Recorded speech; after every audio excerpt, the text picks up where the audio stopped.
মহাভারত কাল্পনিক চরিত্র না গল্প? রামায়ণ মহাভারত হচ্ছে আমাদের দর্শন। এখানে আধ্যাত্মিকতা আছে, এখানে জ্ঞান চর্চা আছে, এখানে প্রেম আছে, এখানে বিরহ আছে, শয়তানি আছে, দুষ্ট চক্র আছে, প্রতারণা আছে, নারী নির্যাতন আছে। কি নেই?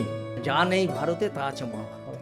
আমরা যদি এটাকে কল্পনা কাহিনী ধরি, তাহলে আমাদেরকে একটা জায়গায় মেনে নিতে হবে যে তৎকালীন যারা লিখেছেন, ঋষি ব্যাসদেব, ঋষি বাল্মীকি, হ্যাঁ, তাহলে ঋষিদের যে কল্পনার শক্তি কতটা শক্তি ছিল। শাক্তদের প্রভাব কমে গেল চৈতন্য পরে পরে। আচ্ছা, চৈতন্য যখন এখান থেকে বেরিয়ে গেলেন, তারপরে চৈতন্যের যখন সমস্ত বাঙালিকে সাবালক করে তুললেন, তখন আর কি শাক্তদের প্রভাব কিছুটা কমতে লাগলো। তখন কিন্তু যেসব আমাদের পদকর্তারা বা যারা কাব্য রচয়িতা ছিলেন, তারা কিন্তু যেভাবেই হোক পুরাণ কথাকে নিজেদের মতো করে নিজেদের সামাজিক অবস্থান থেকে বিশ্লেষণ করে সেখানে তাদের আখ্যানে ঢুকিয়ে দিতে। কি সুন্দর গল্প মিলিয়েছে দেখো। যিনি দেবী যোগাদ্দা, জগতের যিনি রক্ষাকর্তা, ওকে নাকি হনুমান এনেছিল সিংহল থেকে, একদম পাতাল পথে এনে এইখানে উঠে দেখেছে সূর্যোদয় হয়ে গেছে, অতএব আর যাওয়া যাবে না, মানুষ দেখে ফেলবে বা ওনার ঐশ্বরিক ক্ষমতাও কমে গেছে। উনি কি করলেন, সঙ্গে সঙ্গে যোগাদ্দাকে ওখানে রেখে দিলেন, যিনি হচ্ছেন রাবণের আরাধ্য দেবী। তুমি প্রায় 30 বছরের ওপর সাংবাদিকতা করছো এবং এর সাথে সাথে তুমি বাংলা সাহিত্য, সংস্কৃত এবং ইতিহাস নিয়ে চর্চা করে যাচ্ছ। বাংলা সাহিত্য বা সংস্কৃত নিয়ে আমরা অন্য একদিন পরে পডকাস্ট করব। আজকে যেটা তোমার কাছে জানতে চাই বা আমরা সবাইকে জানাতে, সেটা হচ্ছে ইতিহাস নিয়ে। ইতিহাসে কথা এলেই সব থেকে বড় একটা পাঠ হয় আমাদের মহাভারতের কথা, এবং সেই মহাভারতে অনেকে অনেক রকম অনুবাদ করেছেন। তার মধ্যে অন্যতম অনুবাদ হচ্ছে কাশিরাম দাস, এবং তার বাড়ি এবং তার বসত ভিটে আমাদের মহকুমার জেলাতেই অবস্থিত। এবং সেটি নিয়ে একটা বড় বিতর্ক আছে, কেউ বলে সিদ্ধি গ্রামে, কেউ বলে সিঙ্গি গ্রামে। তোমার চর্চা এটা কোনটা সঠিক? খুব ভালো প্রশ্ন। প্রথমেই বলি যে আমি সাহিত্যের একটা ছাত্র মাত্র এই পর্যন্ত। তবে এখানে বৈষ্ণব সাহিত্যর প্রচুর উপাদান এখানে ছড়িয়ে ছিটিয়ে রয়েছে কাটোয়া মহকুমা বিভিন্ন স্থানে। সেইগুলো খুঁজতে খুঁজতে আজ প্রায় 20 বছরের উপর আমরা বিভিন্ন জায়গায় খুঁজছি, এবং সেগুলো এক জায়গায় জড়ো করে মানুষের সামনে তুলে দেওয়ার জন্যই এর অতীত ইতিহাস এবং এর ঐতিহ্য, এবং চৈতন্য যেখানে যে পথ দিয়ে হেঁটেছে সেই পথ বর্তমানে কি বা তার আগে কি ছিল, এই ধরনের। এবার তোমার ওই প্রশ্নের উত্তরে আসি।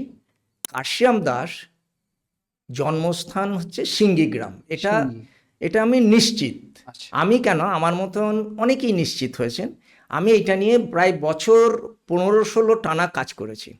সাংবাদিকতার পাশাপাশি এই কাজ করতে গিয়ে আমি দেখেছি সাংবাদিকতার সুযোগটা কিছু পেয়েছি।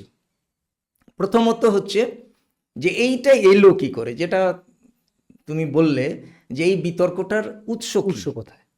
বিতর্কটা উৎস হচ্ছে দুটো জায়গায়। একটা হচ্ছে কাশিরাম দাস মহাকবি, উনি মহাভারত ছাড়াও লিখেছেন তোমার সত্যনারায়ণ কথা, নল উপাখ্যান, জলপর্ব। তো বিভিন্ন জায়গায় উনি কিন্তু ওনার আত্মপরিচয়গুলো দিয়ে গেছেন। সেই আত্মপরিচয়ে এক জায়গায় উনি লিখছেন, মহাভারতে যখন ভাবানুবাদ করেছিলেন, উনি পুরো মহাভারত হুবহু কিন্তু অনুবাদ করেননি। উনি ব্যাসদেবের যে মহাভারত, সেখান থেকে যতটা বাঙালি সমাজের গ্রহণযোগ্য ততটা উনি নিয়েছেন, বাকিটা ওনার মস্তিষ্কপ্রসূত কিছু গল্প অন্যান্য পুরাণ কাহিনী থেকে মহাভারতে ঢুকিয়ে দিয়েছেন, যেটা অরিজিনাল মহাভারতে কিন্তু নেই। মূল মহাভারতে সেটা কিন্তু নেই, ব্যাসদেবের মহাভারতে নেই। যেমন সেটা নিয়ে আলোচনা করব। সেটা নিয়ে বলা যাবে। এইবার এই মহাভারতের উনি আত্মপরিচয় দিতে গিয়ে বলছেন এক জায়গায়, ইন্দ্রাণী নামেতে দেশ, পূর্বাপর স্থিতি, দ্বাদশ তীর্থে যথা বৈশ্যে ভাগীরথী। মানে ইন্দ্রাণী বলে দিল, তারপরেই বলছে কায়স্থ কুলেতে জন্ম, বাস সিদ্ধিগ্রাম। এই যে সিদ্ধিগ্রাম শব্দটা, এইটা কিন্তু ওনার পুঁথি থেকে পাওয়া যায়। আচ্ছা, কিন্তু পরবর্তীকালে 1911-12 সালে পণ্ডিত হরপ্রসাদ শাস্ত্রী, রাজেন্দ্রলাল মিত্রের ছাত্র, আচ্ছা, হরপ্রসাদ শাস্ত্রী যখন পুঁথিগুলোকে এখান থেকে উদ্ধার করেন সিঙ্গি গ্রাম থেকে, তখন উদ্ধার করার পর উনি কিন্তু বঙ্গীয় সাহিত্য পরিষদের তত্ত্বাবধানে ওনাকে দায়িত্ব দেওয়া হয় মহাভারতের পূর্ণাঙ্গ একটা প্রকাশ করতে, কারণ এর আগে মহাভারত বেরিয়েছিল। শ্রীরামপুর যে প্রেস, ওই প্রেস থেকে মহাভারত বেরিয়েছিল, আচ্ছা, মহাভারত প্রকাশ হয়েছিল। প্রথমে 5 খণ্ডে মহাভারত হয়েছিল, সেটা কিন্তু অনেক আগে। তারপরে 1824 আগে, মানে 1818 আগে প্রকাশ হয়েছিল 5 খণ্ডের মহাভারত। তারপরে মহাভারত প্রকাশ হলো কিন্তু প্রায় 100 বছর পর। তার মাঝে কিছুটা মহাভারত কেউ কেউ প্রকাশ করেছিল, কিন্তু হরপ্রসাদ শাস্ত্রী যেখানে প্রকাশ করতে গিয়ে ওনার প্রবন্ধ থেকে জানা যায় যে গোটা মহাভারতের ভাবানুবাদে 11 বার সিদ্ধি শব্দটা আছে। সেখানে কিন্তু এটা মুদ্রণ প্রমাদ, আচ্ছা। যেটাকে বলা হচ্ছে পুঁথিটা যদি বাস্তবিক কাশিয়াম দাসের পুঁথি হয়, তাহলে ওখানে দীর্ঘদিন চাপা পড়ে থাকার ফলে ওই সিঙ্গি আর সিদ্ধি এখানে একটা ভুল হয়েছিল। আচ্ছা, এই একটা কারণ, এটাও আমি সবিস্তারে বলছি একটু পরে।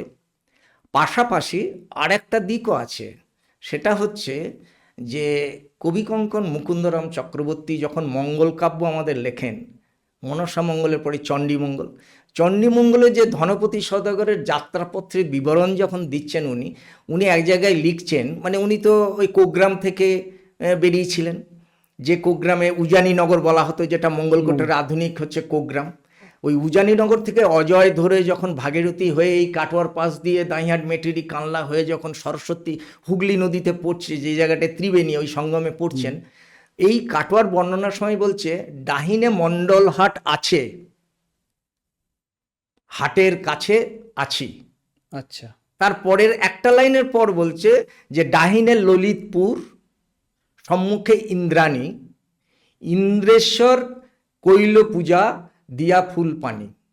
ও, এই যে উনিও কিন্তু বলছেন যে ডাহিনে মণ্ডলহাট, একবার বললেন মণ্ডলহাট মানে আছে, আমাদের মণ্ডলহাট। মণ্ডলহাট। তারপরেই বলছে ললিতপুর, ডাহিনে ললিতপুর, সম্মুখে ইন্দ্রাণী, আচ্ছা, ইন্দ্রেশ্বর করিল কৈলা পূজা দিয়া ফুল পানি। এই যে ইন্দ্রেশ্বর মানে আমাদের এখানে বেড়াতে যে বিশাল মন্দির ছিল ইন্দ্রাণী, যে যার নাম ধরে ইন্দ্রাণী পরগনা, যেখানে কাশিয়াম দাস বলছেন যে দ্বাদশ তীর্থ, সনাতন ধর্মের যে 12টা তীর্থ আছে তার মধ্যে কাটোয়ার এই ইন্দ্রেশ্বর ছিল একটা মহাতীর্থ, পুণ্যতীর্থ। সেটা কিন্তু উনি বর্ণনা করছেন। এটা শুধু এখানে না, এটা কাশিয়াম দাসের ছাড়াও কীর্তিবাসের রামায়ণেও এই বেড়ার এই বর্ণনা পাওয়া যায়। সেটা এখনো ইন্দ্রেশ্বর আছে? ঘাটে, ইন্দ্রেশ্বর ঘাটের বর্ণনা রাজার ঘাট পাওয়া যায়। তাছাড়া এমনি কিছু পরিত্যক্ত জায়গা আছে। এখানে 2002 সালে তৎকালীন যে মানে আর্কিওলজিক্যাল ডিপার্টমেন্ট কলকাতার, তারা এসছিলেন, তারা খোঁড়াখুড়ি করেছেন, কিছু তৈজসপত্র পেয়েছেন, সবই কৌলাল পেয়েছেন, কিন্তু অনুমান হচ্ছে যে এখানে প্রায় এগুলো 1000 বছর 1200 বছরের প্রাচীন, এবং এটা পাল বংশের শেষ রাজা মদন পালের হলেও হতে পারে। এবং এই ইন্দ্রেশ্বর মন্দিরের যে বড় বড় পাথর, সেটা কাটোয়ার বিভিন্ন জায়গায় অবহেলায় পড়ে আছে। এই যেমন বর্ধমান সেন্ট্রাল কোঅপারেটিভ ব্যাংকের একটি শাখা আছে কাটোয়াতে, সেই পুরসভার উল্টো দিকে, সেখানে এখনো পর্যন্ত আছে ওই পাথর, এখন এই মন্দিরের পাথর একটা আছে, বড় পাথর আছে। এবং এই বেড়াতে ষষ্ঠীতলায় যে পাথরটা পাওয়া যায় ওটা এখনো আছে, আমরা ওটা দেখে এসেছি। তো আমরা একটু প্রসঙ্গ থেকে চলে গেছিলাম। তা এই কারণে উঠলো যে এটা সিঙ্গি নয়, সিদ্ধিগ্রাম, যেহেতু কবি আত্মপরিচয়ে লিখেছে যে কায়স্থ কুলেতে জন্ম বা সিদ্ধিগ্রাম। এইটা আরো জোরদার হলো যখন প্রাক স্বাধীনতা যুগে 1940-45 সালে যখন মোটামুটিভাবে মানুষ এটাকে আরোভাবে পরিচিত হতে লাগলো, তখন হুগলি জেলা থেকে বললো যে না, আমাদের এখানেও একটি এরকম মণ্ডলহাট আছে, এবং সেখানেও ওই যেহেতু মুকুন্দরাম চক্রবর্তী লিখেছেন, অতএব ওখানেও সিদ্ধিগ্রাম আছে, তাহলে ওইটা হবে এটা। তখন এইখান থেকে কাশিয়াম দাস স্মৃতি কমিটি নামে একটা কমিটি গঠন হয়, এবং সেটা স্বাধীনতার পরবর্তী সময়কালে এটা ওরা জানায় কলকাতায় জানিয়ে কলকাতাতে ওরা আবেদন করে, বঙ্গীয় সাহিত্য পরিষদে আবেদন করা হয়, এবং বঙ্গীয় সাহিত্য পরিষদ থেকে ওটা এনকোয়ারিতে মানে তদন্তে পাঠানো হয়।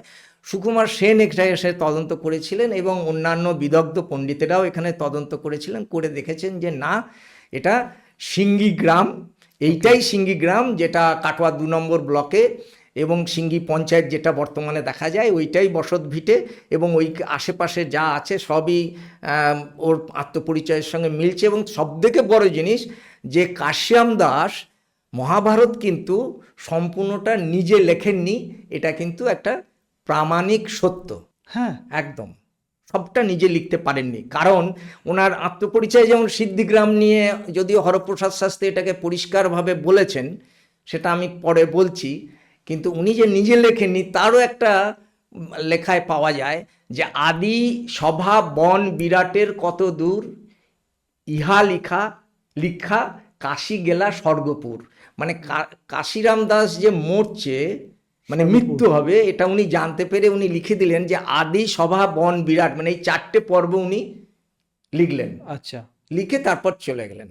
মানে তারপরে অন্য কারা লিখলেন না, ওনার ভাই গদাধর, ওনার ভাইপো নন্দরাম, এবং ওনার এক জামাই জিৎ, তার নাম জিৎ ঘটক, ভনিতায় পাওয়া যায় এগুলো।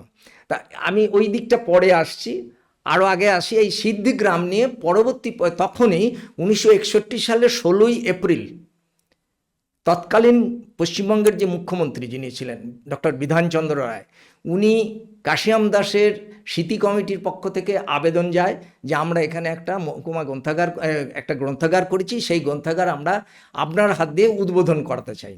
আচ্ছা, এবং সেই গ্রন্থাগারের নাম হচ্ছে কাশিরাম দাস পাঠাগার। পাঠাগার। এবং 1961 সালের 16ই এপ্রিল বিধানচন্দ্র রায় মুখ্যমন্ত্রী, উনি এটা উদ্বোধন করেন। ওকে, তা এটা একটা বড় প্রমাণ, সদর্থক ভাবনা যে কাশিরাম দাসের ভিটেতেই কাশিরাম দাসের পাঠাগার তৈরি হলো। এবং সেটা এলো ভারতের রাষ্ট্রপতি রাজেন্দ্র প্রসাদ, উনি একটি শুভেচ্ছা বার্তা দেন বাংলায় লিখে, এবং সেটাও তুমি দেখে অবাক হবে যে উনি তখন লিখছেন যে কাশিরাম দাসকে মহাকবি বর্ণনা করে উনি কিন্তু একটি এখানেও স্বীকৃতি দিলেন। তাহলে সরকারি স্বীকৃতি পাওয়া গেল, বেশ চলছিল। এরপরে সুকুমার সেন তো বলেই দিলেন তথ্য প্রমাণাদি নিয়ে। এরপরে দীর্ঘকাল পর 1998-99 সাল থেকে কাটোয়া এলাকার দাঁইহাটের বাসিন্দা মদনবাবু, মদন রায়, উনি কিছু মানুষকে, বিদ্বজনকে নিয়ে বললেন না, কাশিরামের বাড়ি হচ্ছে সিদ্ধিগ্রাম, বেড়া সিদ্ধিগ্রাম। ওকে, যে বেড়া সিদ্ধিগ্রাম হচ্ছে এই কাছেই, হ্যাঁ। মানে এই দাঁইহাটের একদম পাশেই। এখন বোধহয় ওটা পুরো এলাকার মধ্যেই হ্যাঁ, পড়ছে, তাই পৌরসভা এলাকায় পড়ছে। বেড়া সিদ্ধিগ্রাম। এইবার এই নিয়ে ওনারা বিভিন্ন জায়গায় আবেদন করেন, বঙ্গীয় সাহিত্য পরিষদে আবেদন করলেন, বঙ্গীয় সাহিত্য পরিষদ থেকে পুনরায় তদন্তে এলো টিম, জরিপ মানে দেখে গেল, এবং সরেজমিনে ঘুরে গিয়ে ওরাও রিপোর্ট দিল যে না, বেড়া সিদ্ধিগ্রামে তেমন কিছু পাওয়া গেল না। ইতিমধ্যে 2002 সালে ফেব্রুয়ারি মাসের শেষ সপ্তাহে তৎকালীন বর্ধমান বিশ্ববিদ্যালয়ের উপাচার্য অমিত কুমার মল্লিককে দিয়ে ওরা একটা কাশিরাম দাসের ভিত্তিপ্রস্তর স্থাপন করলেন, যে এইটা হচ্ছে বসত ভিটে বলে একটি বেড়া, যে রামানন্দের যে পাটবাড়ি আছে, শাক্ত পদকর্তা রামানন্দ, তার যে সিদ্ধেশ্বর কালী, তার ঠিক উত্তর দিকে একটি মাঠে বকুলতলায় একটি জায়গায় ছোট্ট ওই রকম ফুট 4 উঁচু একটি ফলক বসানো হলো, যেখানে বলা হলো যে এইটা কাশিরাম দাসের বসত ভিটে, কারণ তার পাশেই আছে কেশে পুকুর নামে একটি পুকুর। আচ্ছা, যেটা কাশিরাম দাসের বর্ণনাতে কেশে পুকুরের নামও পাওয়া যায়, সেটা কিন্তু বাস্তবে আছে, এতেও আছে, সিঙ্গি গ্রামেও আছে। আচ্ছা, কিন্তু ওর কোনো বসত ভিটে পাওয়া গেল না। তৎকালীন কাটোয়ার মহকুমার শাসক সুবীর চট্টোপাধ্যায়ের ওপর দায়িত্ব পড়ল। তখন ইতিমধ্যে আমি কিন্তু কাজ শুরু করে দিয়েছি, যে সিদ্ধি না সিঙ্গি, আমি তখন কাজ শুরু করে দিয়েছি। তখন আমি ইটিভিতে কাজ করি, আমাদের ইটিভিতে 2টো স্পেশাল এপিসোডও দেখানো হয়েছিল, এবং আমার বাংলা নামে একটা সন্ধ্যে 7টা থেকে 7:30 খবর সম্প্রচার হতো, বাংলার আনাচে কানাচে বিভিন্ন ধরনের খবর। সেখানেও আমাদের 3rd সেগমেন্টের একটা স্টোরি দেখানো হয়েছিল তৎকালীন সময়ে। সেই সময়ে আমারও একটা কৌতূহল হলো যে সত্যিই তো এটা আবার দেখা যাক না, যে কোথায় কী কীভাবে হয়েছে। তো সুবীর চট্টোপাধ্যায় এসেছিলেন, ওখানে একটা মেলাও হয়েছিল, কাশিরাম দাস স্মরণোৎসব মেলা, এই বেড়াতে বেড়াতে হয়েছিল। আচ্ছা। আর কাশিরাম দাস স্মরণোৎসব মেলা কিন্তু ওই সিঙ্গিতেও হয়। আমাদের সিঙ্গিতেও হয়, আগে হতো বৈশাখ মাসে। হ্যাঁ, কিন্তু এলাকার কৃষিজীবী এলাকা বলে মানুষ বিভিন্নভাবে ব্যস্ত থাকে, সেখানে একটু অসুবিধা হয় বলে এখন মেলাটা হয় জানুয়ারি মাসে। আচ্ছা, জানুয়ারি 4 তারিখ 5 তারিখ করে হয়, মানে পৌষ ফাল্গুন হ্যাঁ মাস পৌষ মাসে করেই দেয় এখন। আচ্ছা। কিন্তু বিধান রায়ের সময়ে মেলা হতো কিন্তু বৈশাখ মাসে মেলা হতো। তা এবার এরাও একটা মেলা করলো। প্রশাসক ইনি মহকুমা শাসক, উনিও পড়লেন ফাপড়ে যে এই কি ধরনের ব্যাপার, এখানেও কাশিরাম দাস ওখানেও কাছে। উনি একটা চিঠি লিখলেন বঙ্গীয় সাহিত্য পরিষদকে, যে আপনি আমাকে পরিষ্কারভাবে জানান। বঙ্গীয় সাহিত্য পরিষদ একটা চিঠি ওনাকে জবাব দিলেন, ওনার যে কাটোয়া মহকুমা শাসকের চিঠির জবাবে লিখলেন যে না, সুকুমার সেন এবং ওই বিধান রায়ের রেফারেন্স টেনে লিখলেন যে না, এখানে কিছু নেই। এবার আমি খুঁজতে নেমে যেটা পেয়েছি, আমার মতো অনেকেই পেয়েছেন, সেটা হচ্ছে আমি কাশিয়াম দাসের বসত ভিটে সন্ধান পেয়েছি, সেটা হচ্ছে কাগজে। আচ্ছা, কাগজে কীরকম না, ওটা 121 জেল, 49 খতিয়ান, 356, 57, 58, 59, 4টে দাগে ওই বাড়িটা আছে। আর 345 দাগটা হচ্ছে ওদের বাড়ি আসা যাওয়া পথ, ও একদম রেকর্ডেড। তখন এটা ছিল জাহাঙ্গীরাবাদ পরগনা, পরে এটা সিঙ্গি পরগনা, সিঙ্গি এলো। সিঙ্গি পরগনা যখন এলো, সিঙ্গি মৌজা এলো, তখনই কিন্তু আবার আরও মডার্ন হলো, এবং সেখানে পরিষ্কার লেখা আছে যে মহাকবি কাশিয়াম দাসের বসত ভিটে, আচ্ছা, এবং তার উত্তরাধিকার হিসাবে, দখলদার হিসাবে সেখানে পুষ্পরানী দাস এবং রবীন্দ্রনাথ দাসের নাম লেখা আছে। পুষ্পরানী দাস হচ্ছে রবীন্দ্রনাথ দাসের স্ত্রী। ওকে, তাহলে এইটা সে বড় প্রমাণ পেলাম। আর একটা প্রমাণ যেটা, আমি মদনবাবু এখন নেই, উনি জীবিতকালে ওনাকেও আমি জিজ্ঞাসা করেছিলাম যে কাশিয়াম দাসের যে পুঁথি নিয়ে বঙ্গীয় সাহিত্য পরিষদ বামাচরণ লাহিড়ির আর্থানা করলে যেটা ছাপা হলো মহাভারত, সেই মহাভারতের পুঁথিটা কোথা থেকে পেয়েছিলেন? আপনার এখান থেকে কি পুঁথিটা গিয়েছিল? মদনবাবু বলল হ্যাঁ। ওনার তাহলে কোথা থেকে গিয়েছিল বলুন। কিন্তু বঙ্গীয় সাহিত্য পরিষদে আমরা যোগাযোগ করলাম যে পুঁথি কোথা থেকে পাওয়া গিয়েছিল, আদৌ পুঁথিটা বঙ্গীয় সাহিত্য পরিষদে আছে কিনা। 2014 সালে আমি প্রথম বঙ্গীয় সাহিত্য পরিষদে আবেদন করি। বঙ্গীয় সাহিত্য পরিষদ আমাকে পাল্টা জিজ্ঞাসা করে যে আপনার কি দরকার, কেন এসব বলছেন? তখন আমি আমার নিজের পরিচয় দিয়ে আবেদন করে সিঙ্গিরি ভূমিপুত্র দীনবন্ধু বাস ওনার নাম, উনি ওই কাশিয়াম দাস বর্তমানে বেঁচেও আছেন, উনি কাশিয়াম দাস স্মৃতি কমিটির সদস্য। ওকে, উনি আমাকে সাহায্য করলেন। উনি কলকাতার একটি স্কুলের শিক্ষকতা করতেন। উনি বললেন রণদেববাবু আপনার কোনো চিন্তা নাই, আমি যাচ্ছি, আমার পরিচিত আছে। উনি গিয়ে উনি সমস্তটা দেখে নির্দিষ্ট ফর্ম আমরা পূরণ করে, এবং উনি সেটাকে জমা দিয়ে, এবং সেখানে আমরা পার কপি ফটোকপি, আমি যদি ফটোগ্রাফার নিয়ে যাই, ওনারা অনুমোদন করলে ওনারা সেই পুঁথি বার করে দেবে, এবং সেটা ফটো আমি তুলতে পারবো। ওকে, সেখানে 25 টাকা করে পার কপিতে আমরা জমা দিয়ে, সেখান থেকে 3 কপির বেশি পাওয়া যায় না, 3 কপি পাওয়া গেল, প্রথম পাতা এবং মাঝের 2টো পাতা। এবং সেখানে পরিষ্কার লেখা আছে কাশিয়াম দাসের মহাভারত, এবং সে প্রথম পাতাটার উপর কাঠ দিয়ে চাপা দেওয়া, এবং সেটার বরাবরই লাল শালু দিয়ে বাঁধা, এবং ভেতরে বঙ্গীয় সাহিত্য পরিষদের খান্না সিনেমা যেখানে কলকাতার ওই পাশেই অফিস, ওখান থেকে ওটাকে উদ্ধার করা হলো। এইটা পাওয়ার পর মনে একটু বল পাওয়া গেল যে তাহলে কাশিয়াম দাসের এখান থেকে। তারপরে আমি বঙ্গীয় সাহিত্য পরিষদে আমি যোগাযোগ করলাম। যোগাযোগ করে এক ভদ্রমহিলার সাথে আমার যোগাযোগ হলো, উনি বঙ্গীয় সাহিত্য পরিষদের কর্মী। উনি আমাকে বললেন হরপ্রসাদ শাস্ত্রীর প্রবন্ধে এই পুঁথি কালেক্টেড বাই হরপ্রসাদ শাস্ত্রী কথাটা লেখা ছিল। ওই তথ্যটা দিয়ে আমরা হরপ্রসাদ শাস্ত্রীর প্রবন্ধ খুঁজতে লাগলাম। উনি তখন আমাকে একটা সার্টিফাই কপি দিয়ে বললেন এটা হরপ্রসাদ শাস্ত্রী পেয়েছিলেন। এবার হরপ্রসাদ শাস্ত্রীর কলকাতা থেকে এখানে কেন পুঁথি নিতে এলেন, এই প্রশ্ন জাগলো। তখন আমি ওর পিছনে ছুটলাম। পরে আমরা জানতে পারলাম যে হরপ্রসাদ শাস্ত্রীর শ্বশুরবাড়ি হচ্ছে সিঙ্গির উল্টো দিকে, ওই যে ব্রহ্মাণী নদীর উল্টো দিকে দেয়াসীন গ্রামে। ওকে, দেয়াসীন গ্রামের ক্ষুদিরাম চট্টোপাধ্যায়ের মেয়ের সাথে হরপ্রসাদ শাস্ত্রী বিয়ে হয়েছিল। আচ্ছা, এবং ক্ষুদিরাম চট্টোপাধ্যায় ছিলেন তৎকালীন অখণ্ড বর্ধমানের জেলা জজ।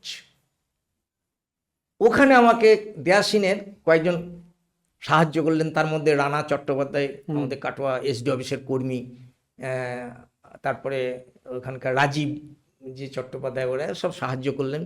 আমি ওদের পরিবারের সঙ্গে যোগাযোগ করলাম এবং ওদের ওখান থেকে একটা নথি পেলাম, হ্যাঁ হরপ্রসাদ শাস্ত্রী এখানে আসতেন, এবং ওনার কাজই ছিল যে ওই অগ্রদ্বীপে কুঠিবাড়ি থেকে নেমে উনি নৌকা বেয়ে দেয়াসিনে উঠতেন, এবং একদিন পরেই দেয়াসিন থেকে উনি নৌকা নিয়ে চলে আসতেন এপারে সিঙ্গি, এবং সিঙ্গিতে এসে বিভিন্নভাবে উনি এইসব খুঁজে যেতেন। উনি ছিলেন রাজেন্দ্রলাল মিত্রের ছাত্র। আচ্ছা, গুরু, ওনার গুরু ছিল রাজেন্দ্রলাল মিত্র। এবার হরপ্রসাদ শাস্ত্রী আমাদের চর্যাপদ আবিষ্কর্তা 1907-8 সালে।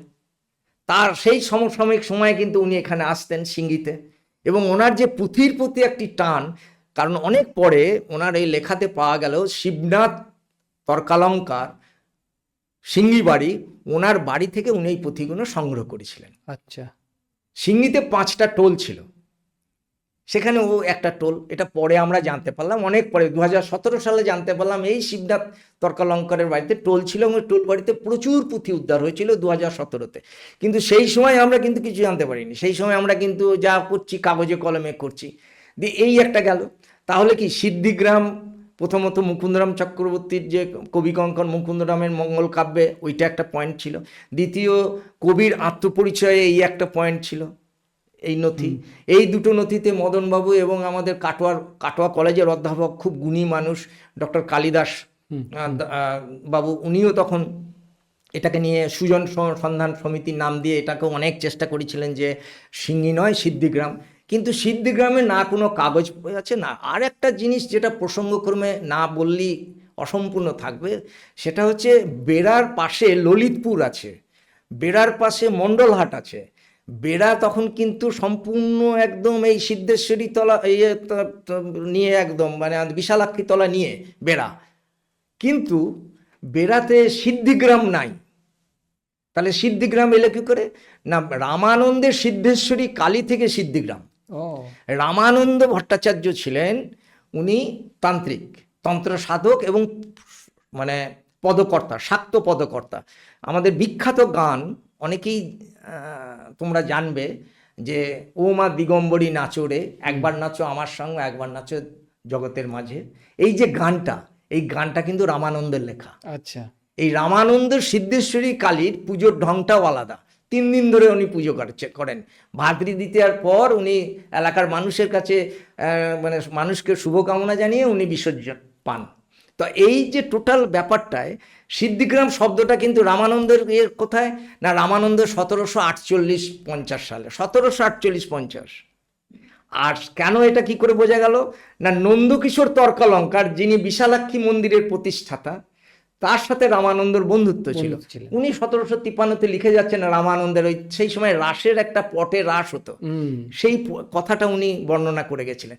তার মানে আমরা পেয়ে গেলাম তাহলে 1748। আর মহাভারত লেখা হয়েছে কখন? কাশিরাম দাস লিখেছেন 1604 খ্রিস্টাব্দে একটা পাওয়া যাচ্ছে, বিরাট পর্ব শেষ হয়েছে। কি করে জানা যাচ্ছে?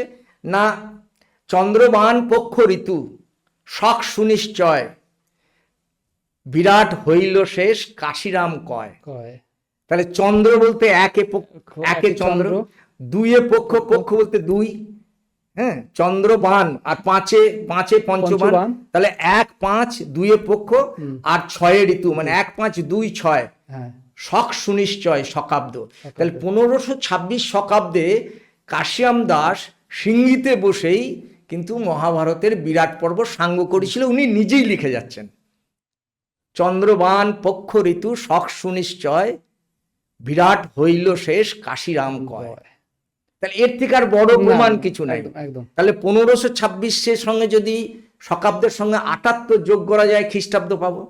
তাহলে 1604 খ্রিস্টাব্দে উনি মহাভারতের বিরাট পর্ব সাঙ্গ করলেন। তাহলে তখন কি করে সিদ্ধিগ্রাম আসে? তখন তো ছিল না, তাহলে হলো না। এক মণ্ডলহাট ঠিক আছে, আর একটা ছোট্ট রয়ে যায়, যেটা হচ্ছে উনি এক জায়গায় লিখেছেন বা অনেকেই বলতেন যে প্রত্যেক দিন প্রত্যহ উনি স্নান করতেন গঙ্গায়, অবগাহন করতেন, করে উনি গিয়ে লিখতে বসতেন। তা সিঙ্গি থেকে দাঁইহাটে আসা এটা বেশ কয়েক মাইল দূরত্ব, প্রায় 3.5 মাইলের ওপর দূরত্ব। মাঠে মাঠে যদি আসে, এখনকার রাস্তা তো ধরলে হবে না, তখন তো সেই সময়কার গঙ্গা খুব বেশি হলে আরো একটু কিছুটা এদিকে ছিল, হরগৌরী ঘাটটা ওখানে ছিল। কিন্তু এটাও বলছেন এক জায়গায়, ওর ভাইপো বলছে, গদাধর বলছে, যিনি জগন্নাথ মানে মঙ্গল কাব্য লিখেছেন, যেটাকে বলা হয় জগৎ মঙ্গল কাব্য, ওর ভাইপো গদাধর দাস কিন্তু এটারও ব্যাখ্যা দিয়েছেন এক জায়গায়, যে ওনারও বাড়ি সিঙ্গি, উনি কিন্তু কোথাও সিদ্ধি লেখেননি। যার কাকার বাড়ি সিদ্ধি, তার ভাইপোর বাড়ি সিঙ্গি হতে পারে না, এটা কমন বিষয়, মানে আমাদের অন্তত এতে। এক, আর 2 নম্বর, হরপ্রসাদ শাস্ত্রী পরিষ্কার মুখবন্ধে ওখানে প্রবন্ধে লিখে গেছেন 11 বার সিঙ্গি নামটা পাওয়া গেছে, তার মধ্যে 3টের মধ্যে সিদ্ধি পাওয়া গেছে। তাহলে এটা মুদ্রণ প্রমাদ। আচ্ছা, ঠিক আছে।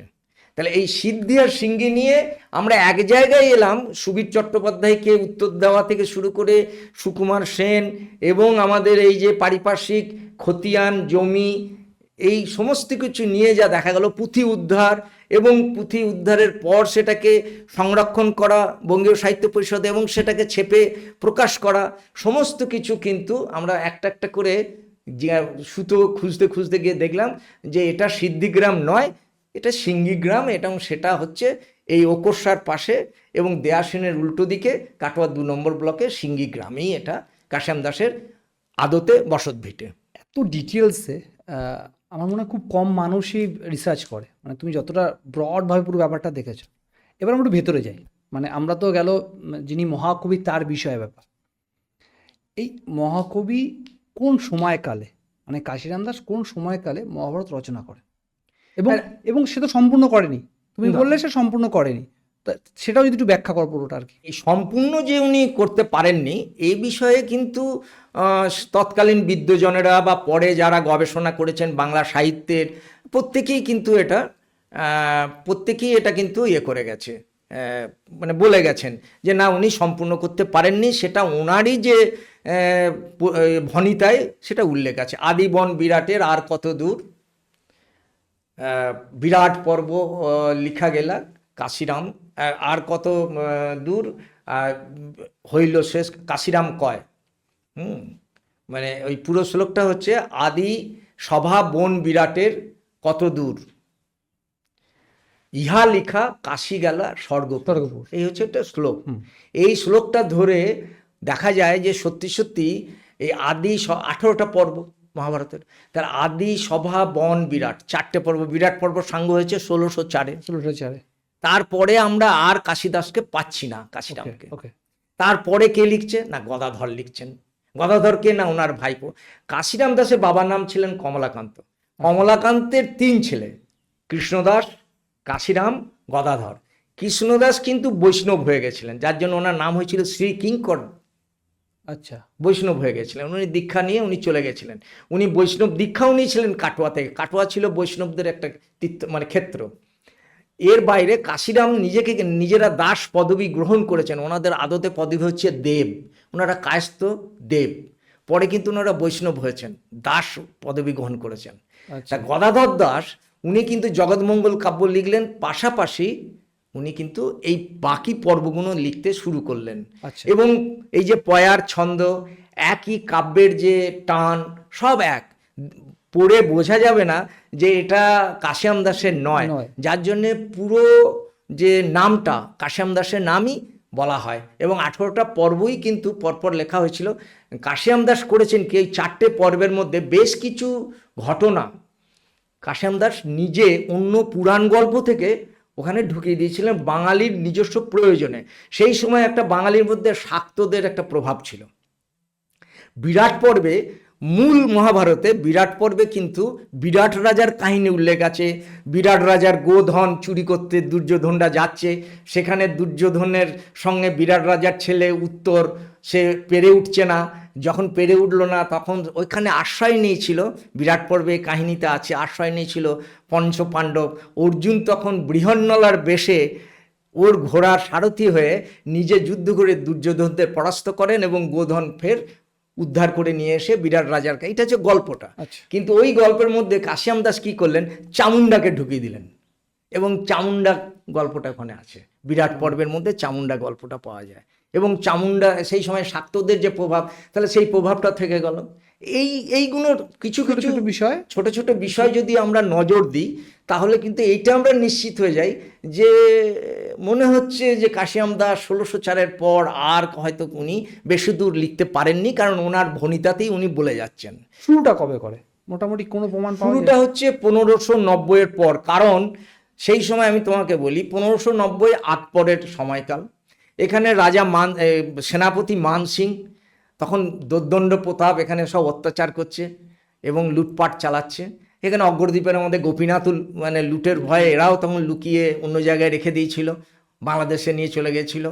এবং সেই সময় কাশিরাম দাস নিজেকে আত্মস্থ করতেই হোক বা আধ্যাত্মিকতার চেতনাকে এক জায়গায় রাখতেই হোক, বা সুলতানি আক্রমণ থেকে নিজেদের পুঁথি বা নিজেদেরকে বাঁচাতে একটা মাটি থেকে 4-5 ফুট নিচে একটি ঘরে উনি লিখতেন, ও এবং সেই ঘরটা আজও পাওয়া যায়। আজও ওই বসত ভিটেতে ওই ঘরটা আছে, এবং ওনার যে বসত ভিটে সেটা দেখলে বোঝা যায় যে এটা প্রাচীন, মানে প্রাচীনের পর আবার নতুন করে গাঁথনি। আচ্ছা। তারপরে আবার যেমন ওনার এক একটা ইঁটের ছিল 2 ইঞ্চি আর 9 ইঞ্চি চওড়া, 2 ইঞ্চি মানে মোটা মোটা। সেই ইঁট ছিল। সেই ইঁট দিয়ে বোঝা যায় যে এই ইঁটটা হচ্ছে মোটামুটি ওই সুলতানি সময়কালের, আজ থেকে 400-500 বছর আগে। তাহলে আর ওর বাবা কাশেম দাসের বাবা ছিলেন অখণ্ড মেদিনীপুরের হরিপুর নামে একটি জায়গা, হরিপুর জমিদার বাড়ির আবাসগড়ের কর্মচারী ছিলেন। আচ্ছা। সেই কর্মচারী থাকার সুবাদে কাশেম দাস সুলতানি হতে ব্রাহ্মণ, তো মানে ব্রাহ্মণদের খুব মানতেন, বৈষ্ণব হয়েছেন, এবং এরা তখন নিজেদিকে একটা চাকরি কাজ পাওয়ার আশায় উনি আবাসঘর চলে যান। আবাসঘরে গিয়ে কাজও করেন কিছুদিন। ওইখানে গিয়ে প্রথম ভরত পাঁচালী লেখেন। ওই যে হরিপুরের রাজা সেই লিখে সন্তুষ্ট হয়ে যান, দিয়ে বলেন যে তুমি পূর্ণ মহাভারত লেখো। বলে আমার পক্ষে সম্ভব না, কাজ করে খেতে হবে, পয়সা টাকা না রোজগার করলে সংসার চলবে কী করে। তখন ওকে বলে যে আমি টাকা দেবো। সেই হরিপুরের সেই রাজা, সেই রাজার পৃষ্ঠপোষকতায় উনি সিঙ্গিতে বসে এই রচনাটি করেছিলেন। এবং সেটা ধরে রাখো তুমি 1604, শুরু হয়েছিল 1590-এর পর, মানে আমরা 92-93 আনুমানিক। এবং খুব একটা উল্লেখনীয় বিষয় হচ্ছে ওই সময় তো কাটোয়া মহকুমা বলে কিছু ছিল না। ধরো আমাদেরটা ছিল ইন্দ্রাণী পরগনা, মঙ্গলকোটটা ছিল ধেয়া পরগনা, আচ্ছা। কেতুগ্রামটা ছিল মনোহরশাহী পরগনা। তা সেই সময় আমাদের এখানে বিখ্যাত বিখ্যাত পদকর্তা, কাব্য রচয়িতার জন্ম হয়েছে। যেমন ধরো মনোহরশাহীতে জন্ম হয়েছে তোমার কৃষ্ণদাস কবিরাজ গোস্বামীর। লোচন দাসের জন্ম হয়েছে ধেয়া পরগনা, উনি শ্রীখণ্ডে বসে চৈতন্যমঙ্গল কাব্য লিখেছেন নরহরির কাছে। এবং কৃষ্ণদাস কবিরাজ তো এখানে লেখার পর এখান থেকে চলে যান, উনি বৃন্দাবনে যান। এই সমসাময়িক কৃষ্ণদাস কবিরাজ এবং কাশেম দাসের সময়কালটা খুব একটা যে ফারাক আছে তা নেই, কাছাকাছি সময়কাল। আমরা তবে এরপরে যে আলোচনাটাই হবে সেটা কিন্তু আমরা পুরো কাশিরাম দাসের মহাভারত নিয়েই সেই টপিকেই থাকবো আমরা, ঠিক আছে? বাকি মহাভারত যারা অনুবাদ করেছে সেই টপিক আমরা যাচ্ছি না, শুধুমাত্র যেটুকু আলোচনা হবে কাশিরাম দাসের মহাভারত নিয়ে। এবার তুমি বলো তো যে কাশিরাম দাসের মহাভারতের অনুবাদের তথ্য ধরেই এই মহাভারত কাল্পনিক চরিত্র না গল্প নাকি ইতিহাস? না, এইটা কিন্তু একটা ভীষণ গুরুত্বপূর্ণ প্রশ্ন। এটা দীর্ঘদিন ধরে আমাদের, শুধু বাঙালি না, এটা ভারতের বিভিন্ন জায়গায় বিভিন্ন গবেষক থেকে শুরু করে বিভিন্ন মানে উৎসাহী বিদ্যোৎসাহী মানুষ কিন্তু এই প্রশ্নটা করেন যে এটা গল্প না কাল্পনিক কাহিনী না পুরাণ কাহিনী না আদৌ হয়েছে। ঠিক। আমি তোমাকে প্রথমেই বলি, এটা একটা বিশাল বিষয়। আমাদের যে এটা হচ্ছে ভারতীয় দর্শন চর্চা, আমাদের কোনো রকম নীতিশাস্ত্র নেই। যেটা পশ্চিমের দর্শন চর্চায় নীতিশাস্ত্র আছে, আমাদের কিন্তু কোনো নীতিশাস্ত্র নেই। আমাদের যে দর্শন চর্চা সেটা কিন্তু পুরোপুরি রামায়ণ এবং মহাভারতের উপর নির্ভরশীল। যদিও এই দুটোকে আমরা ধর্মগ্রন্থ হিসাবে সেই সময় দেখেছিলাম, এখনকার যে ধর্ম হিসেবে যেগুলো প্রচার প্রসার করা হয় বা বলা হয়, সেই ধর্ম আর মহাভারত রামায়ণের যে ধর্মকথা উচ্চারণ হয়েছে সেই ধর্ম কিন্তু এক নয়। এটা অনেকেই মানবেন, আবার কেউ হয়তো খারাপও বলতে পারেন। কিন্তু রামায়ণ মহাভারত হচ্ছে আমাদের দর্শন। এখানে আধ্যাত্মিকতা আছে, এখানে জ্ঞান চর্চা আছে, এখানে প্রেম আছে, এখানে বিরহ আছে। মহাভারতের মধ্যে বা রামায়ণের মধ্যে শয়তানি আছে, দুষ্ট চক্র আছে, প্রতারণা আছে, নারী নির্যাতন আছে, কি নেই? বর্তমান সমাজে যা আছে সবই আছে, সবই আছে। যার জন্য বলা হয় যা নেই ভারতে তা আছে মহাভারতে। এটা একটা প্রবাদ বাক্যই আছে। এবার আমরা যদি এটাকে কল্পনা কাহিনী ধরি, তাহলে আমাদেরকে একটা জায়গায় মেনে নিতে হবে যে তৎকালীন যারা লিখেছেন ব্যাসদেব এবং আমাদের বাল্মীকি যিনি ঋষি ব্যাসদেব, ঋষি বাল্মীকি। তাহলে ঋষিদের যে কল্পনা শক্তি কতটা মানে শক্তি ছিল, যেটা বর্তমান সমাজে প্রতিফলিত এবং এটা সেটা পুরোপুরি একদম। কারণ প্রথমত হচ্ছে যে স্থান নাম, মহাভারতের যা স্থান নাম, আমি পরপর স্থান নামগুলো বলছি। হস্তিনাপুর পাওয়া যায় আছে, কুরুক্ষেত্র হরিয়ানায় আজও আছে, সেখানে যেখানে উনি গীতার বাণীটাকে, গীতা তো অ্যাকচুয়ালি হচ্ছে মহাভারতের ভীষ্ম পর্বের একটা অংশ, যে অংশটাকে 18টা পর্বে ভাগ করে ভগবান নিঃসৃত বাণী বলে আমরা করি, এবং গীতায় যে 700 শ্লোক আছে তার মধ্যে 574টা হচ্ছে কৃষ্ণ, আচ্ছা। কৃষ্ণ বলেছেন 574টা, যেটা ভগবান, আমরা ভগবান রূপে যাকে দেখি। আর বাকি যে শ্লোক তার মধ্যে এ বলেছে 44টা 44টা, আমাদের অর্জুন। সঞ্জয় সরি, সঞ্জয়। সঞ্জয় বলেছে হ্যাঁ, 44টা, হ্যাঁ। আর 80টা মতো বলেছে অর্জুন, আর একটা বলেছে ধৃতরাষ্ট্র। ধৃতরাষ্ট্র যে শ্লোকটা বলেছে, যে উনি যেটা বলেছেন, ধর্মক্ষেত্রে কুরুক্ষেত্রে সমাবেতা যুধুৎসব মামকা পাণ্ডবাশ্চৈব কিম অকুর্বত বিমুহুর। দেখো সঞ্জয়কে বলছে আর কি, ওই একটাই শ্লোক, গীতার প্রথম শ্লোক, প্রথম অধ্যায় প্রথম শ্লোক। তারপরে আর ধৃতরাষ্ট্র কিছু বলেন, কোনো কথা নেই। বাকি সবই হয় সঞ্জয় বলেছেন আর বেশিটা বলেছেন এটাতে। তাহলে ভীষ্ম পর্বের ওইটা, এই যে কথাগুলো, যে জ্ঞান চর্চা, মহাভারতের মধ্যে যে জ্ঞান চর্চা, যে আধ্যাত্মিকতা, তাতে কে আপ্লুত হয়নি? ব্রিটিশরা তো, তৎকালীন ব্রিটিশরা, ইস্ট ইন্ডিয়া কোম্পানি, তারা আপ্লুত হয়েছিল। এটা শুনে মানে আমি নিজে যখন এই কাজ করতে করতে যখন এইটা পেয়েছিলাম, তখন দেখেছিলাম যে মহাভারত, এই যে গীতার ইংরাজি অনুবাদ হয়েছিল, কে করেছিল না চার্লস উইলিকিন্স। উইলিকিন্স কে ছিলেন না একটা ইস্ট ইন্ডিয়া কোম্পানির নাবিক ছিলেন, এই করণিক ছিলেন, আচ্ছা। উচ্চ করণিক, মানে এখনকার যেটাকে হেড ক্লার্ক বলে। উনি কলকাতায় এলেন 1770, এবং নিজ প্রচেষ্টায় বাংলা এবং এই ভাষাকে, হিন্দি ভাষাকে উনি রপ্ত করলেন। আচ্ছা। তারপরে ওনার টার্গেট হলো মহাভারত। সংস্কৃত ভাষা। আচ্ছা। উনি বেনারস ট্রান্সফার হলেন, সারনাথে থেকে উনি সংস্কৃত ভাষাকে উপলব্ধ, মানে আত্মীকরণ করলেন। বেনারস বিস্তীর্ণ এলাকায় বিভিন্নভাবে ওখানে পণ্ডিত এবং জ্ঞান চর্চা হয়, সংস্কৃত জ্ঞান চর্চা তো ভালোই হয় ওখানে। করার পরে উনি মহাভারতের ওই অংশটাকে, ওই যে ভীষ্ম পর্বের যে গীতার যে অংশ, ওটা ইংরেজিতে ট্রান্সলেট করলেন। 1785-তে ওয়ারেন হেস্টিংস, আমাদের গভর্নর জেনারেল, ওনার কাছে দিলেন, এবং উনি নিজেও খুব মানে আপ্লুত এইটা পড়ার পরে, এবং উনি ওটাকে এই দিল্লি ইয়েতে পাঠালেন, লন্ডনে পাঠালেন, ওনাদের সদর দপ্তরে, যে এইটাকে ছেপে বার করা হোক, প্রিন্ট করা হোক।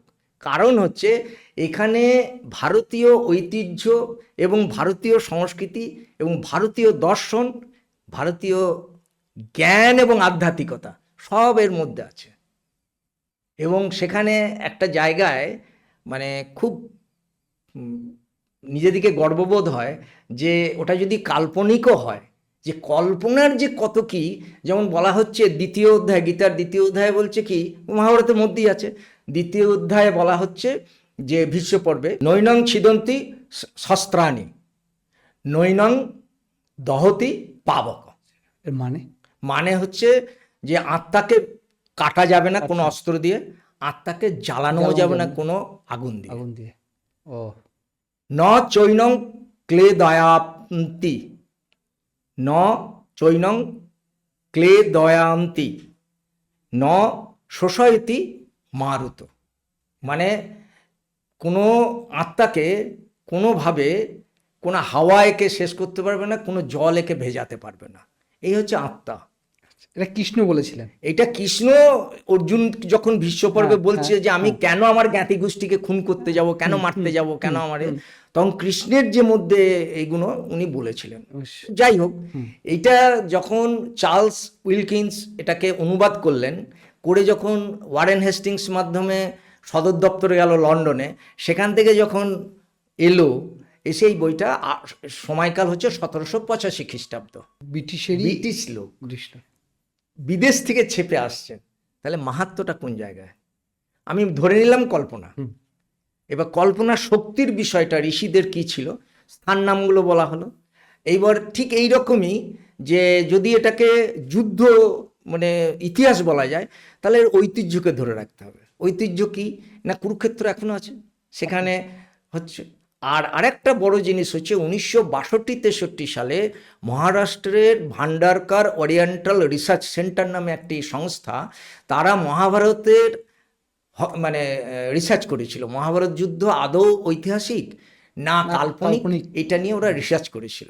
1966 সালে ওরা কিন্তু একটা রিপোর্ট পেশ করে, তাতে ওরা কিন্তু বলেছিল এটা ইতিহাসের সঙ্গে না মিললেও কিছু জিনিস পাওয়া গেছে যে জিনিসগুলোর বয়স হচ্ছে সেই সময়কার লৌহ যুগ, লৌহ যুগের যে অস্ত্র ব্যবহার এগুলো। তাহলে যদি ভান্ডারকার ওরিয়েন্টাল রিসার্চ সেন্টারের তত্ত্ব যদি আমরা মেনে চলি, তাহলে আংশিক ইতিহাস, আচ্ছা, আংশিক পৌরাণিক। পৌরাণিক কি না, 52টা 53টা চরিত্র আছে মহাভারতের। এই চরিত্রের মধ্যে দেখবে কিছু দেব চরিত্র ঢোকানো আছে, যেমন শিব আসছে, কোথাও গণেশ আসছে। লিখছে কে? গণেশ। খেয়াল করো, তার মানে কি এই দেবতারা লিখছে, এগুলো একটু কিরকম লাগে না? এগুলো ওই জন্যই এটা পৌরাণিক বলতে হচ্ছে। তাহলে ঐতিহ্যগত ইতিহাস, কিন্তু কল্পনা শক্তিতে ভারতীয় ঋষি মুনিদের যে ক্ষমতা, তীব্র ক্ষমতা। যেমন ধরো রামায়ণের তুলসীদাস, একটা আমি বলি তোমাকে কল্পনাটা কিরকম। রামায়ণের তুলসীদাস যখন রামায়ণে রামচরিতমানস লিখলেন, তার মধ্যে থেকে উনি ওই হনুমান চালিসা লিখলেন। সেখানে একটা জায়গা আছে, যুগ সহস্র যোজন পর ভানু লল্লি তাহে পর মধুর ফল জানু। লল্লি মানে লোভনীয় কোনো লেবু জাতীয় কিছু হবে, ফল মধুর ফল জানু মানে মিষ্টি ফল ভেবে হনুমান ওইটা। তাহলে যুগ সহস্র যোজন পর ভানু, যুগ হচ্ছে 12 বছরে এক যুগ ধরা হয় তখন, ইন্টু 1000 সহস্র, ইন্টু যোজন 8 মাইলে 1 যোজন। তাহলে এইটা গুণ করে দেখো তুমি, সূর্যের দূরত্বের সঙ্গে কিছুটা মিলছে। ঠিক 15 কোটি যে 53 লক্ষ, এটার সঙ্গে ওই মাইলে এসে মিলে যাচ্ছে, কাছাকাছি। কল্পনা শক্তি, তাহলে কল্পনা শক্তিটা কত মানে পারফেক্ট একদম। মানে এইটা আমরা যদি ধরেই নিই, তাহলে আমরা এটাকে যদি মহাভারত এবং রামায়ণকে আমরা দর্শন মানি, এবং সত্যিকারেরই আমাদের ভারতীয় দর্শন চর্চার যা ধারা এবং যা প্রকৃতি, আমাদের মধ্যে কিন্তু কোনো আমাদের নীতিশাস্ত্র নাই দর্শনের, যেটা পশ্চিমের আছে, গ্রিকে আছে। যেমন তুমি অডিসি, হোমারের এগুলো দেখো তুমি, যে ওদের যে দুটো মহাকাব্য, আমাদের দুটো মহাকাব্য, এই মহাকাব্য দুটো কিন্তু আমাদের ভারতীয় দর্শনকে ধারণ করে আছে। কিন্তু তুমি অন্য কোনো জায়গায় পাবে না, অন্য কোনো দেশের কোনো মহাকাব্য সেই দেশের দর্শনকে ধারণ করে আছে সেটা নেই। আমাদের এখানে সব আছে, তুমি এটা সব পাবে, সব রকম। মহাভারতের মধ্যে তুমি যেমন মহাভারতের যে সাল গণনা, যদি এটাও মানুষের মধ্যে প্রশ্ন আছে, কিছু মানুষ Bhandarkar research centre, oriental research centre, ওনারা বলেছিলেন যে মহাভারত রচনা মানে ঘটনা যে ঘটেছিল, সেই ঘটনাটা হচ্ছে খ্রিস্টপূর্ব 3000 বছর আগে। তার মানে আজ থেকে 5000 বছর আগে, মানে এখন 2000 সাল।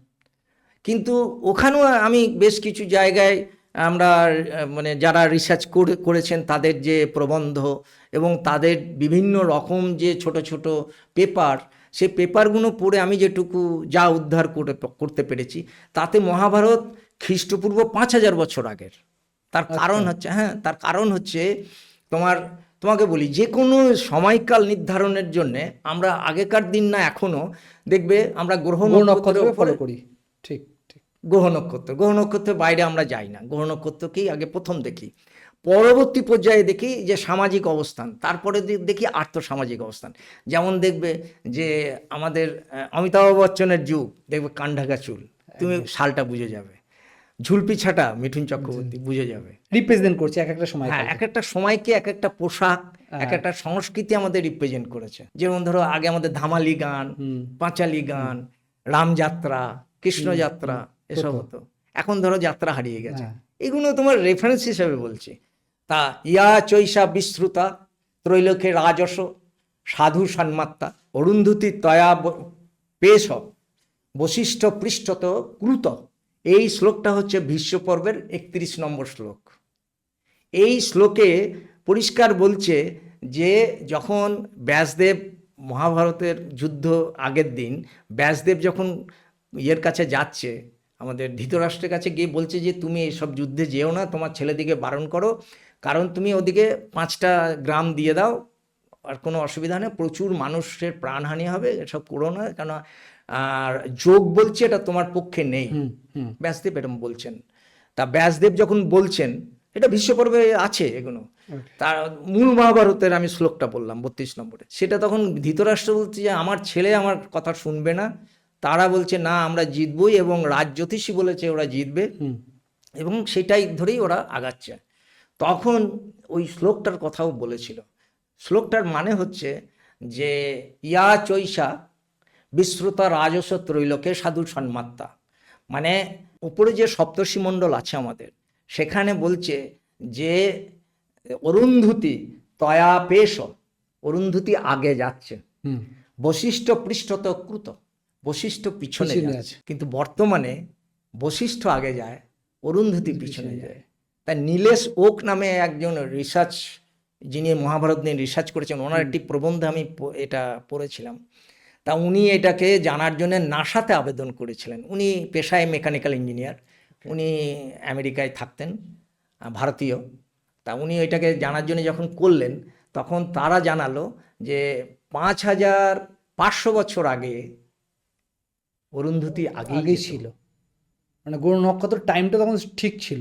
তাহলে অরুন্ধুতি আগে যেত, তাহলে যে শ্লোকটা ব্যাসদেব লিখে গেছেন, ব্যাসদেব নিজে লিখেছেন কি না লিখেছেন সেটা পরের বিষয়, যে শ্লোকটা আমরা মূল মহাভারতে পাচ্ছি, সেই শ্লোককে যদি ধরে আগানো যায় সময়কাল, তাহলে পাওয়া যাচ্ছে যে সময়কালটা হচ্ছে ওই রকম, যেহেতু নাসা এটাকে সার্টিফাই করছে, ঠিক, নাসা এটাকে অনুমোদন করলো যে হ্যাঁ অরুন্ধুতি সেই সময় আগে ছিল, বশিষ্ঠ পিছনে ছিল, এখন বশিষ্ঠ আগে, অরুন্ধুতি পিছনে যায় এই মুহূর্তে। তুমি এটাকে মানে ভূগোলের জিওগ্রাফিক্যালি যে তোমার সিনারিও আছে তাতে তুমি পেয়ে যাবে, আর এই শ্লোকটাও তুমি পাবে। এই একটা বিষয়। আর একটা বিষয় হচ্ছে কিছু নদ নদীর বর্ণনা কথাও ছিল, বলা হয়েছে, যে নদীগুলো সেই সময় কোথায় ছিল, কিভাবে গেছে না গেছে। এমনকি যে কুরু, মানে কুরু বংশ, তারই তো কুরুক্ষেত্র, তাদেরই তো জমি, একদম সেই জমিটা তো কুরু, মানে কুরুক্ষেত্র যেটা বলা হয়, তাহলে কুরু রাজার জমি, কুরু রাজারই তো দুটো। পাঞ্চাল যেটা, সেটাও এখনো আছে, পাঞ্চালের অধীনই তো ছিল ওই ইয়েটা, সম্পত্তিটা, যে সম্পত্তিটা যেখানে এটা হয়েছিল। হস্তিনাপুর থেকে যখন ওরা দ্বারকায় যায়, এখন যেটা 2009 সালে, যদিও এই সরকার এটাকে প্রচুর মানে সাহায্য করছে ভারত সরকার, এখানে একটা রিসার্চ চলছে দ্বারকা নগরীকে উদ্ধার করা, যা নাকি সমুদ্রের নিচে তলিয়ে গেছে। সেটা নাকি কিছু মানুষ বলছে হ্যাঁ এটা ঠিক, যে স্থাপত্য উদ্ধার হয়েছে সেটা দ্বারকারই স্থাপত্য। 2007 সালে রিসার্চ এটা এসছে, মানে কোনো একজন বৈজ্ঞানিকই, যিনি ডুব সাঁতারে যাওয়ার পরে ওখানে মানে ডুবুরি টাইপের উনি যাওয়ার অনুরোধ করেন। আমি কোনো একটা পডকাস্টে দেখছিলাম, এবং উনি ওখানে যাওয়ার পরে প্রথমে ওনার প্রশ্ন হচ্ছে এটা আদৌ দ্বারকা কিনা, ওনার সিউরিটি ছিল না। কিন্তু উনি যখন ওখানকার মাটি বা সব স্টোনগুলো নিয়ে আসে এবং রিসার্চ করে থাকে, সেই সময়কালের সাথে যুক্ত। সব থেকে মজার কথা হচ্ছে, যখন পুরো এরিয়াটা মাপা হয়, সেই মাপার সাথে দ্বারকার যে পুরো মাপ ছিল ইকুয়াল দেখাচ্ছে, একদম সেটাও বেরোচ্ছে আর কি বিষয়টা। মানে বাস্তবে সব কিছুই ছিল। হ্যাঁ, এবার এই ছিল যখন, তাহলে এটাকে ঐতিহ্যের ইতিহাস বলা যেতে পারে একদম। আর যেখানে দেবতারা ঢুকে গেছে, এখানে এটাকে কল্পনা মানে পৌরাণিক বলা যেতে পারে। আর কল্পনা এই কারণে বলা হচ্ছে, যেমন রামায়ণে পুষ্পরথ, মহাভারতের এই বাণ, ব্রহ্মবাণ, ব্রহ্মাস্ত্র, দ্রোণের যে পাঠশালা। তারপর আরেকটা জিনিস দেখো, সেটা আমরাও দেখেছি, আমাদের কাশিরাম দাস মহাভারতও আছে। মহাভারত যুদ্ধ ছিল 18 দিন। 18 দিনের মধ্যে যেদিন যুদ্ধ শুরু হয়েছিল, সেদিন হচ্ছে মার্গশীর্ষ নক্ষত্র ছিল। আচ্ছা, এটা কাশিরাম দাসের মহাভারতও আছে। তা মার্গশীর্ষ মানে মাঘ মাস যেটা। আচ্ছা, এখন তো আমাদের সময়কাল এগিয়ে এসছে। যুদ্ধের 10ম দিনে জখম হয় ভীষ্ম। তাহলে আমি যদি ধরেই নিই ওইটাকে যদি সত্যি মেনে নিয়েও যদি আগায়, তাহলে 10ম দিন থেকে উনি বেঁচে ছিলেন 95 দিন। তারপরে উত্তরান্তির দিন স্নান করা হয় এবং বলা হয় ভীষ্ম, দেখবে খেয়াল করো আমাদের এখানে এখনো এটা উদযাপন করা হয়। তাহলে 95 আর 10 তাহলে 105 দিন। মার্গশীর্ষের ইয়েটা মেপে দেখো, মানে সময় মেপে দেখো, ঠিক ওই জায়গায় উত্তরান্তি, সেই সময় তো উত্তরান্তি পড়ছে ওই সময়। তাহলে আমরা মেনে নিতে পারি যে এটা 5500 বছর আগে। এটা কিন্তু প্রচুর রিসার্চ করতে হবে একে নিয়ে, এখনও এই নিয়ে তর্কের শেষ নাই, এখনও মতান্তর আছে, এবং যে বিষয় নিয়ে মতান্তর আছে সেটা সময়কাল তো বটেই, তার থেকেও বড় জিনিস যেটা তুমি প্রশ্ন করলে, যে এটা ইতিহাস প্রসিদ্ধ কোনো কাহিনী, না এটা পৌরাণিক, না এটা কাল্পনিক।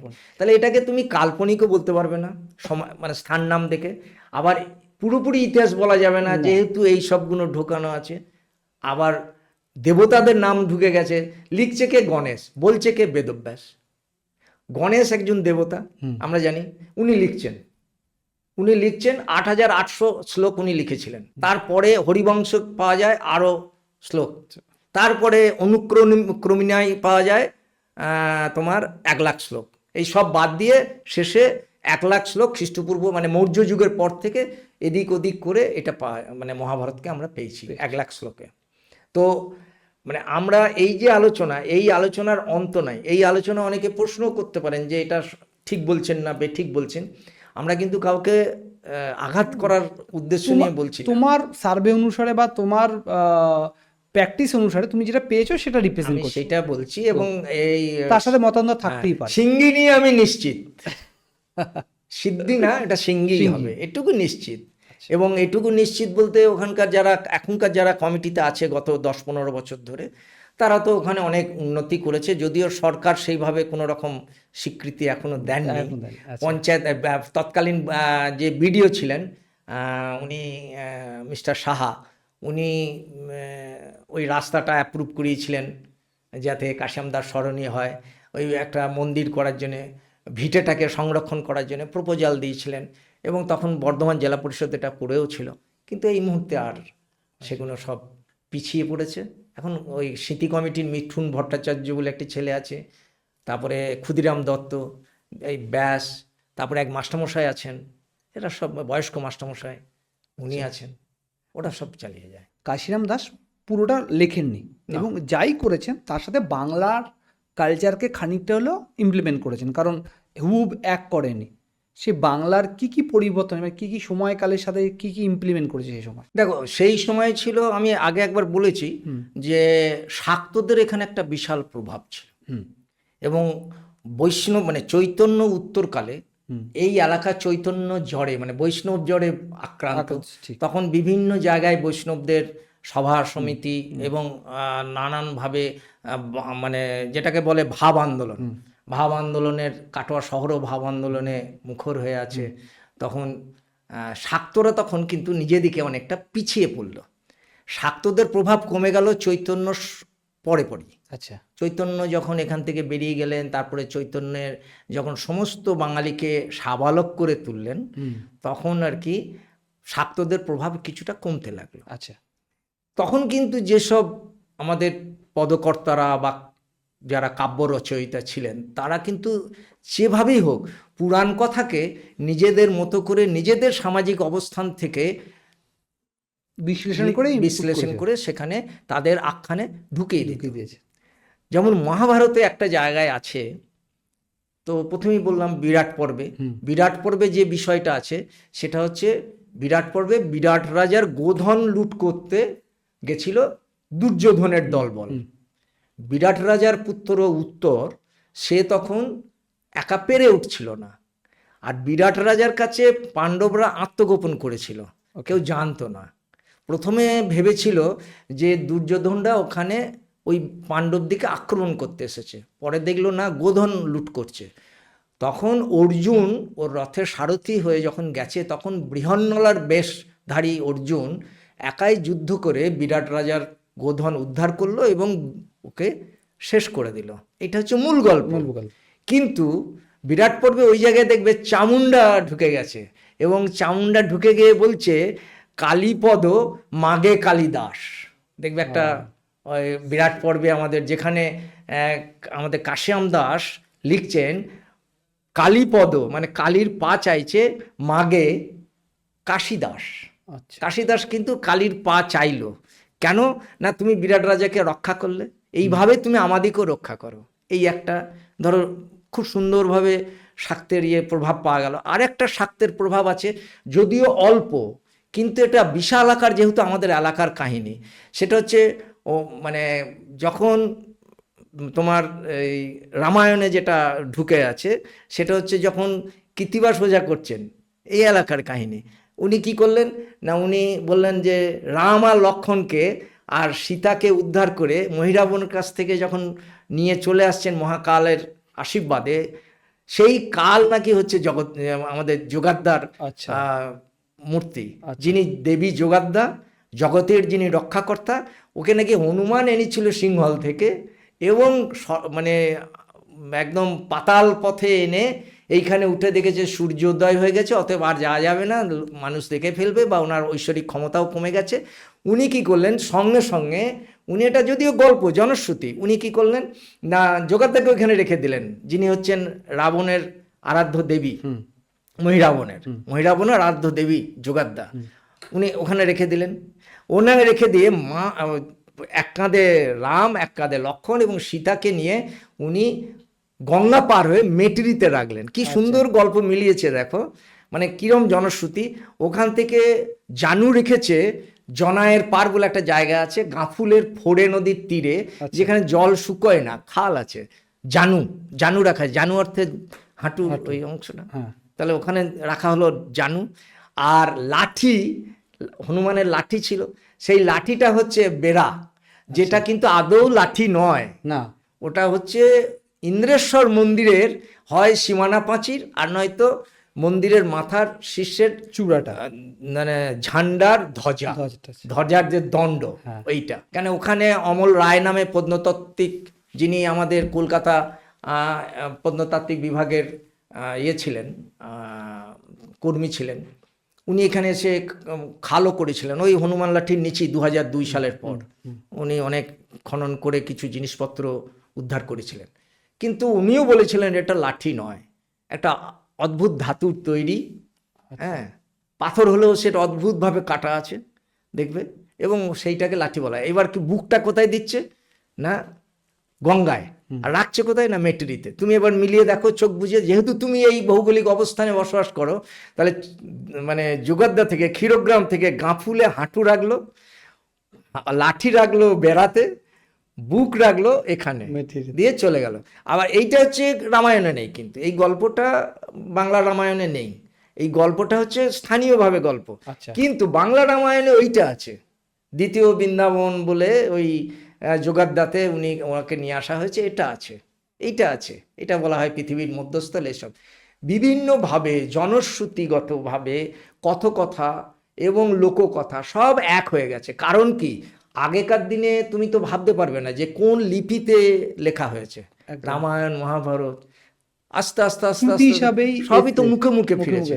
মুখে মুখে ফেরার ফলে আস্তে আস্তে আস্তে আস্তে কিছু নিজস্ব, যারা মুখে আরেকজনকে গল্প করেছে সে নিজের মতো করে ঢুকিয়েছে, তারপর আরেকজনকে ঢুকিয়েছে, এই করতে করতে যখন এটা লিপিবদ্ধ হলো আক্ষরিকভাবে, তখন এটা কিন্তু নির্যাসটা এলো। তখন যেটা এলো সেটা কিন্তু মূল রচনা বা মূল ঘটনা নয়, তার মধ্যে কিন্তু অনেক লোককথা, নিজস্ব চিন্তা ভাবনা এবং নিজের সাংস্কৃতিক দিক, এগুলো সব ঢুকে গেল।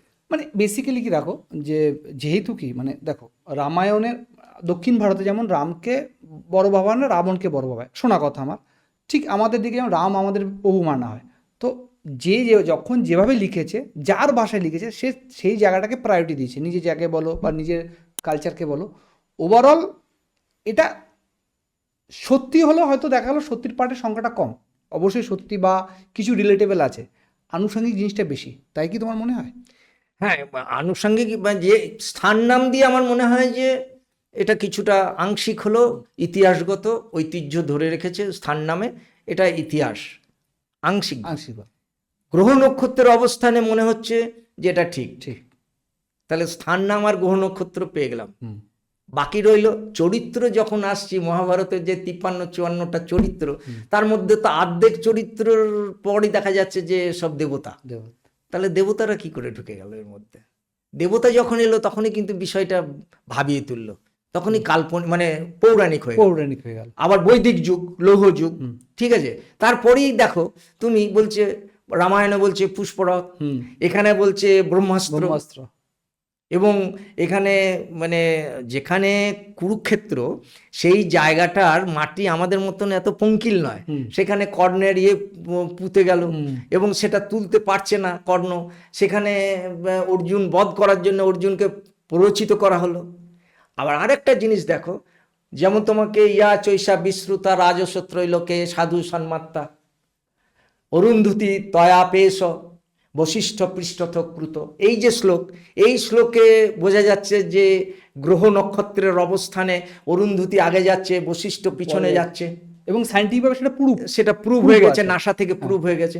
আবার পাশেই দেখো ওই মার্গশীর্ষের সময়তে একই মাসে দুটো তোমার হয়েছে, গ্রহণ হয়েছে। গ্রহণ হয়েছে দেখো, শেষ দিন একটা গ্রহণ হয়েছে আর শুরুর আগের দিন গ্রহণ হয়েছে। তাহলে শেষ দিন কেন গ্রহণ, কি করে বুঝলাম না? তুমি দেখবে অশ্বত্থামা হত ইতি গজ, দ্রোণের পুত্রকে মারতে গেলে মানে এত ক্ষমতা যে তাকে সে শিবের কাছে বিশেষ পাওয়ার নিয়ে আছে, ক্ষমতাশালী বর পেয়েছে, তা কি করবে না অন্ধকার করে দাও। কৃষ্ণ পড়াশোনা জানতেন, মেনে নিয়েও যদি বলা হয় কৃষ্ণ জানতেন যে ওই দিন গ্রহণ, আর ওরা জানতো যে গ্রহণ একবারই হয়, মাসে একবার হয়, কিন্তু ওই মাসে দুবার গ্রহণ হয়েছে, সূর্য গ্রহণ হয়েছে ওই মাসেই। এবং সেই গ্রহণের ফলে সূর্য যখন কালো হয়ে গেছে, ঢেকে গেছে, মেঘে ইয়েতে ঢেকে গেছে, কালো হয়ে গেছে, অন্ধকার নেমে এসছে, সেই সময়তেই অশ্বত্থামাকে মারা হয়েছে, মৃত্যু করা বলা হয়েছে, প্রচার হাতিকে মেরে দিয়ে বলা হয়েছে যে অশ্বত্থামা মারা গেছে।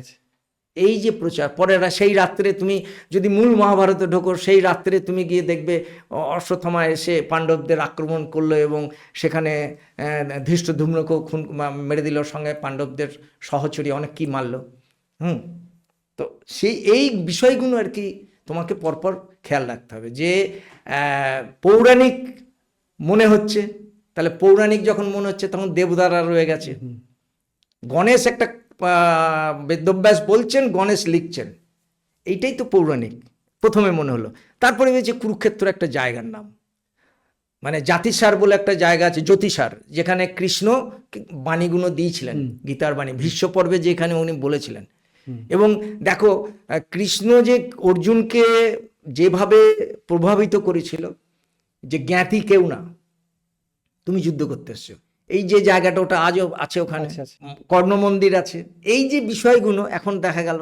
এবং আরও মানে ঘটনা 2009 সালে একটু উস্কে দিল যে দ্বারকার যে স্থাপত্য সমুদ্রের নিচে পাওয়া গেছে, সেটাও একটু উস্কে দিচ্ছে যে তাহলে পৌরাণিক নয়, এটা আসলে ঐতিহ্যগত ঐতিহাসিক স্থান। নাম গ্রহ নক্ষত্র এই দুটো ঠিক আছে, কিন্তু দেবতারা কি করে এলো? তাহলে এরা কি দেবতা নয়? কৃষ্ণ মানুষ ছিল। অনেক গবেষক বলেন, এর মতান্তর আছে। ভারতবর্ষে বেশ কিছু গবেষক বলেন কৃষ্ণ নামে একজন ছিলেন এবং যুদ্ধ হয়েছিল, কয়েক লক্ষ লোক মারা গেছিল এবং প্রচুর এলাকা, প্রচুর মানুষ নিখোঁজ হয়েছিল, এলাকা পুরো মানে ধূলিসাৎ হয়ে গেছিল, যা এখন ভৌগোলিক অবস্থানে প্রমাণ পাওয়া যায়। এবং অখণ্ড ভারত, এই নয় যে শুধু এখানে, বাগদাদ থেকেও লোক এসেছিল, তখন বাগদাদ বলে আলাদা কিছু ছিল না, বাগদাদ থেকে লোক এসেছিল, অখণ্ড ভারত তখন ছিল, ভারত থেকে আরও বড়।